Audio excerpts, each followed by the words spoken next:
नमस्ते, मेरा नाम एलेक्स है। ये मेरी कहानी है जिसका प्यारी बिल्लियों से कोई संबंध नहीं है। मैं पिता के साथ एक खराब इलाके में रहता था। मेरे बचपन में ही माँ गुजर गई थी। पिताजी का जीवन कठिन था। वे काम ढूंढते, बाहर चले जाते, रात को लौटकर सोफे पर गिरते और दीवारें हिला देने वाले खर्राटे लेते। जब मैं 5 साल की थी तब मैंने अपनी अनोखी क्षमता खोजी। मैं उन बच्चों के साथ दौड़ती थी जो बिना देखरेख के पल रहे थे। हमने मिस्टर क्लार्क के घर के पास गेंद खेली और गेंद सीधा तहखाने की खिड़की में चली गई। वह खिड़की संकरी, अंधेरी और किसी हॉरर फिल्म के गेट जैसी लग रही थी। कोई भी अंदर जाने को तैयार नहीं था। मैं तो बस जमीन पर लेट गई, सांस छोड़ी और ऐसे अंदर घुस गई जैसे मैं ये काम हमेशा से करती आ रही हूँ। मैंने गेंद ढूंढ ली, फिर सीढ़ियों से ऊपर गई और घर के अंदर पहुँच गई। रसोई की मेज पर टॉफियों से भरा एक जार रखा था। मैंने टॉफियां अपनी जेब में डाल ली, उसी रास्ते से वापस आई और बाहर निकल गई। उस दिन के बाद से सबने मुझे चूहियां बुलाना शुरू कर दिया। मुझसे खिड़की से कुछ निकालने या अंदर से दरवाजा खोलने के लिए कहते थे। कभी कभी जरूर मुझे पकड़ लेते थे, डांटते थे, लेकिन फिर छोड़ देते थे। स्कूल में कभी कभी सामाजिक कार्यकर्ता मुझे अपने कमरे में बुलाते और पापा के बारे में सवाल पूछते थे। मुझे अकेला छोड़ दो। यहीं पर मेरी मुलाकात हेलेन और जेन से हुई थी। हेलेन भी ऐसे परिवार में रहती थी जहाँ किसी के पास उसके लिए समय नहीं था। और एक दिन मैंने देखा कि वह शिक्षक की चिट्ठी को इस तरह से कॉपी कर रही थी कि वह बिल्कुल असली जैसी लग रही थी। उसकी खासियत थी किसी भी हस्तलेख की सटीक नकल करना। जेन के परिवार में सब ठीक था, लेकिन माता पिता उसकी हर हरकत पर नजर रखते थे। वह इतनी झुंझलाकर 2-3 बार घर से भाग चुकी थी। जेन की सबसे अच्छी दोस्त उसका लैपटॉप था और वह लगभग किसी भी इलेक्ट्रॉनिक चीज को हैक कर सकती थी। क्या कमाल की काबिलियत थी। हम तीनों जल्दी ही दोस्त बन गए क्योंकि हम सब अपने शहर को एक जाल की तरह देखते थे। चारों तरफ सिर्फ परेशानियां थीं। पुलिस, खराब नंबर, माता पिता। हम अक्सर यह चर्चा करते थे कि एक दिन यहाँ से बिना पीछे देखे चले जाएंगे। सब कुछ साहित्य के टेस्ट के बाद शुरू हुआ। हमने वह टेस्ट बुरी तरह फेल किया और मिस्टर मरे ने कॉपियां ऐसे लौटाई जैसे वे इंसानियत से पूरी तरह निराश हों। मैंने समझ लिया कि अगर हम नियमों के हिसाब से चले तो यहीं फंसे रह जाएंगे। हमें स्कूल में घुसकर अपने नंबर बदलने होंगे। शानदार योजना, हम तुम्हारे साथ हैं। रात को मैंने स्कूल के किनारे एक छोटी सी खिड़की ढूंढी, खुद को ऊपर खींचा और अंदर घुस गई। टीचर्स रूम में मैंने कंप्यूटर ऑन किया, उसमें फ्लैश ड्राइव लगाई और जेन को मैसेज किया कि वह कनेक्ट हो सकती है। कुछ मिनट बाद कर्सर खुद ब खुद चलने लगा और सिस्टम में ग्रेड्स शानदार में बदलने लगे। फिर मैंने हमारे टेस्ट ढूंढे और उन्हें अपने साथ ले लिया। हम कैफे में मिले। हेलेन ने साफ ब्लैंक पेपर निकाले, सही जवाबों को ध्यान से उतारा, मेरा और जेन का हैंडराइटिंग बिल्कुल हूबहू कॉपी किया और फिर ऐसे नंबर लिखे जैसे खुद मिस्टर मरे ने दिए हों। अगले दिन हमने चुपचाप टेस्ट वापस रख दिए और किसी को इसकी भनक तक नहीं लगी। मुझे कुछ समझ नहीं आ रहा है। मुझे तो याद है कि मैंने उन्हें सबसे कम नंबर दिए थे। हम मिस्टर मरे को देख रहे थे और चुपचाप हंस रहे थे। इसी पल से हमने अपनी क्षमताओं का इस्तेमाल करना शुरू कर दिया। नंबर बदलना, दुकानों में घुसना और कैश काउंटर से पैसे लेना। मैं वहाँ घुस जाती थी जहाँ कोई और नहीं जा सकता था। जेन अलार्म सिस्टम बंद कर देती थी। हेलेन सब कुछ ऐसे सेट कर देती थी जैसे हम वहाँ कभी गए ही नहीं थे। मैं पैसे एक पुरानी डिब्बे में रखती थी और हर बार उस दिन के बारे में सोचती थी जब स्कूल के बाद बस अपना सामान समेटकर इस शहर से चली जाऊंगी। एक बार हम स्कूल के पीछे बैठे पैसे पंखे की तरह फैलाए थे। हम बात कर रहे थे कि कैसे जेन ने कैमरे बंद किए और मैं वेंटिलेशन से घुसी थी। तभी हमारे पीछे बिल आ गया। तुम लोग गलत रास्ते पर जा रहे हो, ये अपराध है और तुम सबको जेल हो जाएगी। कमबख्त, उसने सब सुन लिया था। अपनी जुबान संभालो बिल, अगर मुसीबत नहीं चाहती तो। बिल का चेहरा पीला पड़ गया। उसने कुछ बड़बड़ाया और चला गया। हम ऐसे बैठे रहे जैसे कुछ हुआ ही ना हो। कुछ दिनों बाद हम फिर से दुकान में घुस गए। सब कुछ योजना के मुताबिक चल रहा था। अलार्म बंद था, मैंने अंदर से दरवाजे खोल दिए थे। हम लगभग बाहर ही निकलने वाले थे, तभी पार्किंग में अचानक एक पुलिस की गाड़ी आकर रुक गई। हम वहाँ से भाग निकले। उस पल मुझे लगा कि बस सब खत्म हो गया और तभी हमारी टक्कर एक महिला से हो गई। पीछे से पुलिस वाले आ गए। महिला ने हम पर शक भरी नजर डाली, फिर पुलिस वालों की तरफ देखा। अफसरों, ये मेरी छात्राएं हैं, ये मेरी बिल्ली को ढूंढने में मदद कर रही हैं। वो इतनी शांत और आत्मविश्वास से बोल रही थी कि पुलिस वालों ने एक दूसरे को देखा, कंधे उचका दिए और आगे बढ़ गए। हमने महिला का धन्यवाद करना शुरू किया, एक दूसरे की बात काटते हुए, लेकिन उसने हाथ उठाकर हमें रोक दिया। मुझे मिसेस लिंच कहो और मुझे पता है कि तुम यहाँ क्या कर रही हो। हम तो जैसे बोलना ही भूल गए और समझ नहीं पाए कि क्या जवाब दें। इसलिए या तो मैं तुम्हें पुलिस के हवाले कर दूं या फिर तुम मेरी एक मदद करो।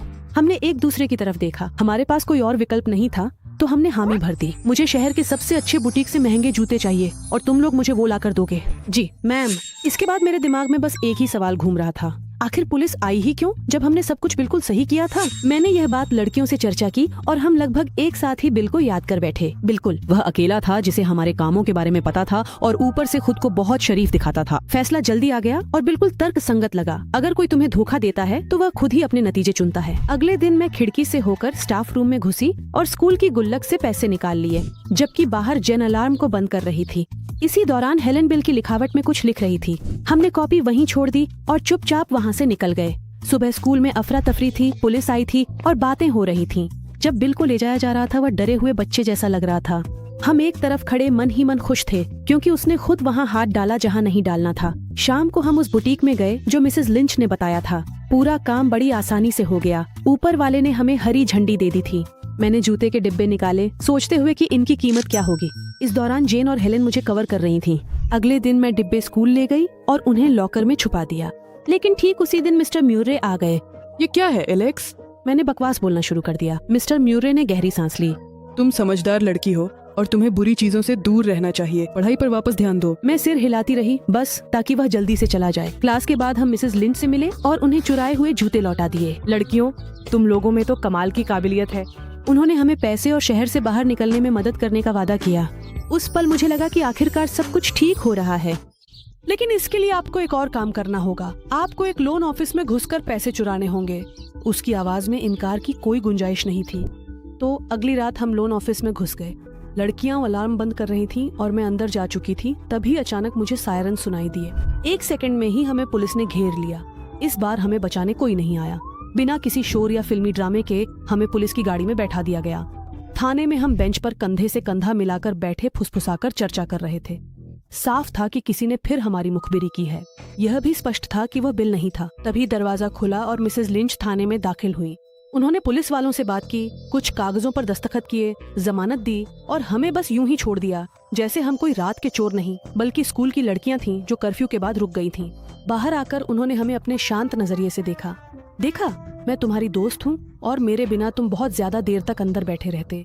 हम सिर हिला रहे थे क्योंकि कोई चारा न था, पर मुझे कुछ अजीब लगा। अगले दिन स्कूल में मधुमक्खी के छत्ते जैसा शोर था क्योंकि हमारे शहर में खबरें तुरंत फैलती थीं।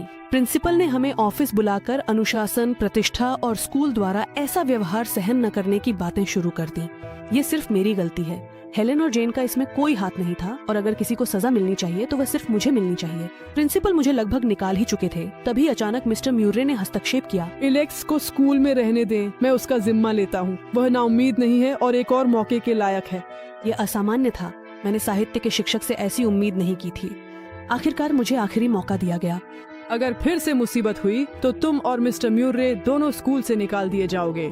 मैं ऑफिस से बाहर निकली और सच में सोचने लगी कि एक वयस्क इंसान जिसकी मैंने कई बार नाक में दम कर दिया था, अचानक मेरी तरफदारी करने क्यों आ गया।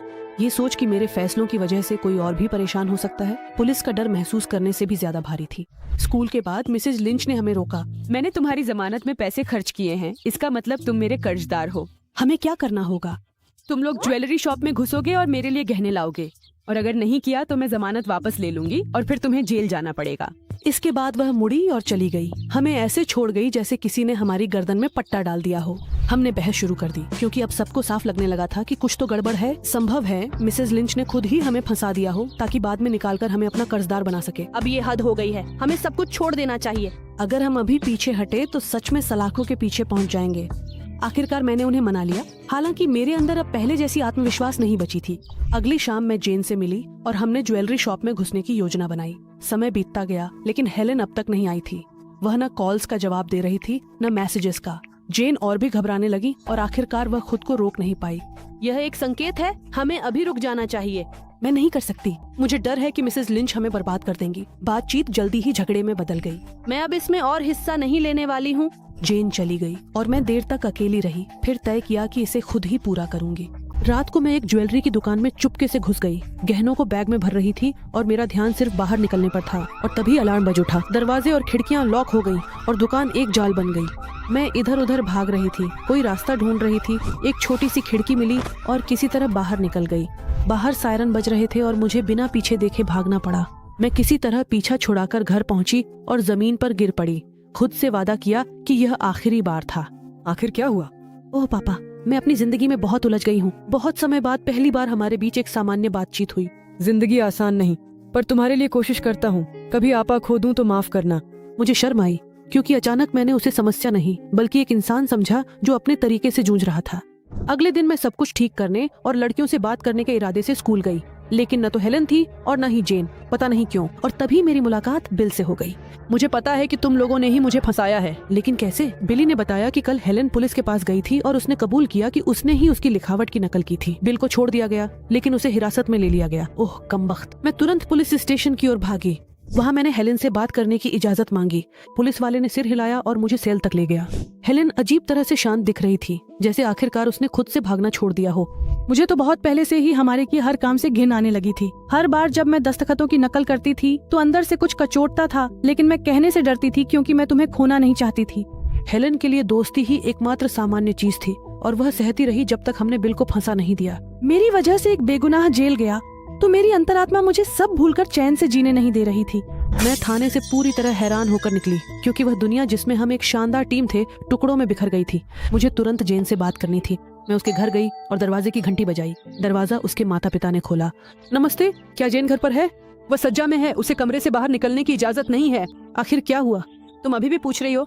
जेन ने हमें तुम्हारे जुर्म बता दिए हैं। मैं नहीं चाहती कि तुम दोनों मिलो। इसके बाद दरवाजा मेरे सामने ही बंद कर दिया गया। मैं घर के चारों ओर घूमकर उसकी खिड़की के नीचे खड़ी हो गई, धीरे से पुकारा और कुछ सेकंड बाद जेन बाहर झांकी। वह थकी हुई और किसी तरह खाली सी लग रही थी। जेन, तुम्हें क्या हो गया है?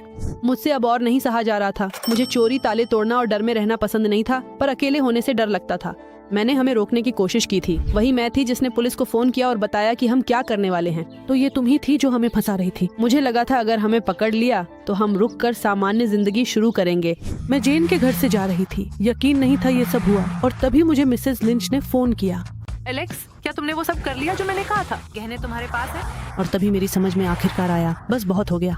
इस बेवकूफी भरी कहानी का अब अंत करना होगा और लगता है मेरे पास इसे खत्म करने का एक तरीका है। हाँ मिसेस लिंच, वे मेरे पास हैं। मैंने उसे शाम को मिलने के लिए बुलाया, कोशिश करते हुए कि मेरी आवाज हमेशा की तरह सामान्य रहे, बिना किसी अतिरिक्त भावनाओं के। शाम को मैं तय जगह पर पहुंची। अपना बैग ऐसे पकड़े हुए थी जैसे उसमें गहने नहीं बल्कि मेरी सारी गलतियाँ रखी हों। मिसेस लिंच जल्दी ही आ गई, मुस्कुरा रही थी और संतुष्ट दिख रही थी। तुम अपनी तिकड़ी में सबसे काबिल हो। मेरे पास तुम्हारे लिए कई योजनाएं हैं। हम मिलकर और भी काम करेंगे। मैं सिर हिलाकर सुनती रही, फिर अचानक मुस्कुराकर पूछा, ऑफिसर, क्या सब रिकॉर्ड हो गया? गाड़ी से पुलिस वाले बाहर आए और पल भर में मिसेस लिंच हाथ पीछे के खड़ी हैरान रह गई। हाँ, यही मेरा प्लान था। मिसेस लिंच के फोन के तुरंत बाद मैं थाने गई और सब कुछ बता दिया। मेरे कपड़ों के नीचे एक माइक्रोफोन लगाया गया था और उसकी हर बात रिकॉर्ड हो रही थी। पूछताछ में मिसेस लिंच ने सब कुछ कबूल कर लिया। पता चला कि वह एक सामाजिक कार्यकर्ता थी और सभी गरीब परिवारों के किशोरों को जानती थी और वह गरीबी भरी जिंदगी से बहुत थक चुकी थी। जब उसने देखा कि हम दुकान से बाहर निकल रहे हैं तो उसके दिमाग में हमें इस्तेमाल करने का ख्याल आया, क्योंकि हम सुविधाजनक और बेबस थे। मिसेस लिंच को जेल भेज दिया गया, लेकिन कहानी यहीं खत्म नहीं हुई, क्योंकि हम लड़कियां भी दोषी थीं। आखिरकार हमें भी अनिवार्य श्रम पर भेज दिया गया। स्कूल में सबको सब पता चल गया। हमें स्कूल से निकाला गया और मिस्टर मरे को मेरी वजह से नौकरी गंवानी पड़ी। मेरी अंतरात्मा मुझे सजा से ज्यादा दुख दे रही थी। मेरे फैसलों से उसे नुकसान हुआ जो मेरी मदद करना चाहता था। सुधार के बाद माता पिता ने हमें दूसरे स्कूल में दाखिला कराया। पहले दिन मैंने तय किया कि अब नई जिंदगी शुरू करूंगी और वह चूहिया नहीं बनूंगी जिसका सब फायदा उठाएं। और अचानक नए स्कूल के गलियारे में मैंने मिस्टर मरे को देखा। वह थके हुए और ठंडे से लग रहे थे और मैं तुरंत समझ गई कि वह अब भी मुझसे नाराज हैं। नौकरी से निकाले जाने के बाद उन्होंने यहाँ काम करना शुरू कर दिया था। मिस्टर मरे, अगर हो सके तो मुझे माफ कर दीजिए। अब मैं अच्छा इंसान बनना सीखना चाहती हूँ। ठीक है, मैं तुम्हें एक और मौका दूंगा। कभी कभी ऐसा लगता है कि नियम तोड़ना ही मुश्किल हालात से बाहर निकलने का एकमात्र तरीका है, लेकिन असल में हर ऐसा कदम तुम्हें और गहराई में ले जाता है, जब तक कि तुम न सिर्फ अपनी बल्कि उन लोगों की जिंदगी भी बिगाड़ने नहीं लगते जो तुम्हारी मदद करना चाहते थे।